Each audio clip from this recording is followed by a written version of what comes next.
l'hiver s'est installé à Bellecombe, une petite commune du sud du Jura, à 50 km de Genève. Un paysage sauvage, devenu depuis 20 ans l'Eldorado des traîneaux à chiens en France. Voici Daniel Mélina. Il est suisse et il y a 20 ans, il a quitté sa vie de chef d'entreprise pour fonder un élevage de chiens et organiser des treks en traîneau à la découverte du Jura.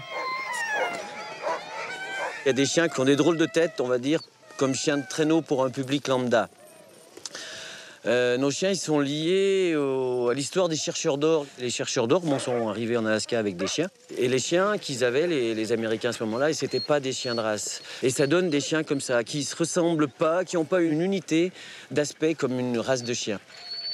Les anglophones appellent tous les chiens de traîneau des huskies. Et après, ils disent l'origine. Donc eux, c'est des Alaskan Huskies. Il y en a un seul qui est ce qu'on appelle un husky en français. On devrait dire husky de Sibérie, c'est Vishnu. Celui qui est là, qui a un œil bleu et un œil brun. Inséparable de ses 50 chiens, Daniel a trouvé ici l'espace de vie rêvé. Pour l'activité traîneau, ici, c'est un peu le paradis. L'arc du Jura, il n'est pas très large. Mon terrain de jeu, on peut dire, il fait 4, 5, 6 km comme ça. Mais il en fait 380 comme ça jusqu'à Bâle. Donc ça va, pour s'amuser, ça va. Bonjour. Daniel. Édouard. Aujourd'hui, Édouard Hirsinger, le chocolatier d'Arbois, s'offre une escapade en dehors des sentiers battus. Mais avant de découvrir le Jura sauvage, une leçon de conduite s'impose. Je vais vous apprendre 3 ordres ce matin. Le départ, le ralentir et s'arrêter. Pour partir, souvent tu as le pied sur le frein parce que t'es arrêté, c'est OK les chiens, et ça part. Ouais. Ou alors, je vous dirai le nom de votre chien de tête. Si tu as Vishnu, c'est OK Vishnu. Ouais. OK, ça veut dire tu pars, quoi. OK, ouais. En chien. Voilà. Pour s'arrêter, c'est oh, comme dans les films avec les chevaux, c'est facile. C'est oh, et tu freines. Et pour ralentir, c'est doucement et tu freines. Il tarde de partir, hein. Ça sera mieux après. Avant, c'est toujours un peu stressant. Et chien. Et c'est parti pour 2 heures de randonnée. À droite.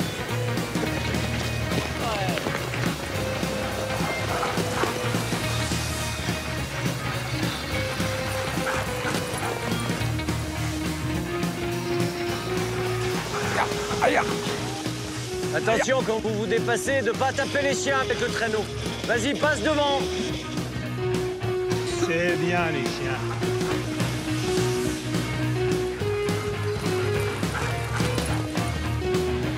À droite.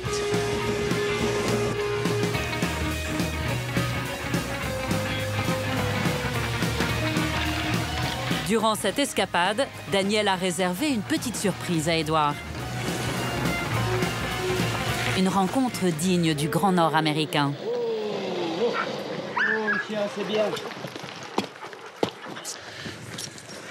Alain est un ami de Daniel. Il est éleveur de bisons. C'est un animal encore dit sauvage quand même. Donc moins on va faire de bruit, mieux il va se comporter. Cette drôle de ferme, Alain l'a créée il y a une vingtaine d'années. Quand ils vont sortir, Ouais.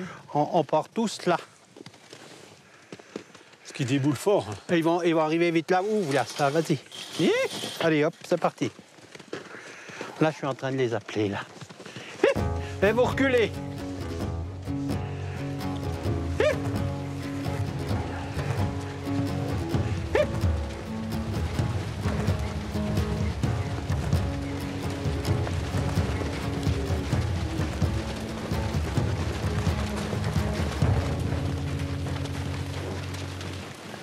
Je suis tombé un jour sur un troupeau de bisons au Canada.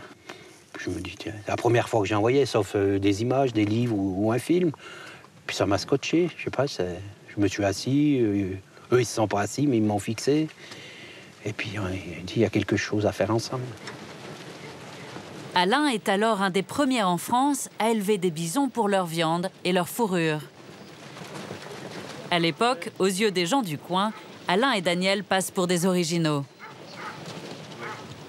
C'était marrant de voir la réaction de certaines personnes qui disaient voilà, encore un Indien de plus qui nous fait des singeries à la peste, quoi. Alain a été pris pour un fou au début. Ce qui fait passer ce message, c'est nous, la passion que l'on a pour ce que l'on fait, où les gens sont presque à l'écoute au bout d'un moment, pas dans l'immédiat, mais au bout d'un petit moment, ils disent ouais, ils sont pas si fous que ça. On a monté une famille, on a une passion, Daniel avec ses chiens, moi avec mes bisons. Et puis tout roule au niveau familial, au niveau... parce qu'une passion peut détruire beaucoup de choses aussi, attention. Hein. Aujourd'hui, cet élevage de 50 têtes fait référence. Les bisons du Haut-Jura, ils sont à une altitude parfaite. Parce qu'on est reconnu comme avoir les plus belles femelles sur l'Hexagone. Ouais.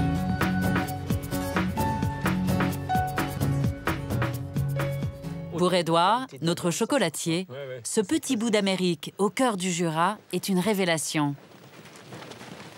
On a une sensation de puissance, de force, mais c'est calme. Hein. Puis dans le décor, extra, quoi. Formidable. Cette journée d'aventure est pour lui une raison supplémentaire d'aimer sa région.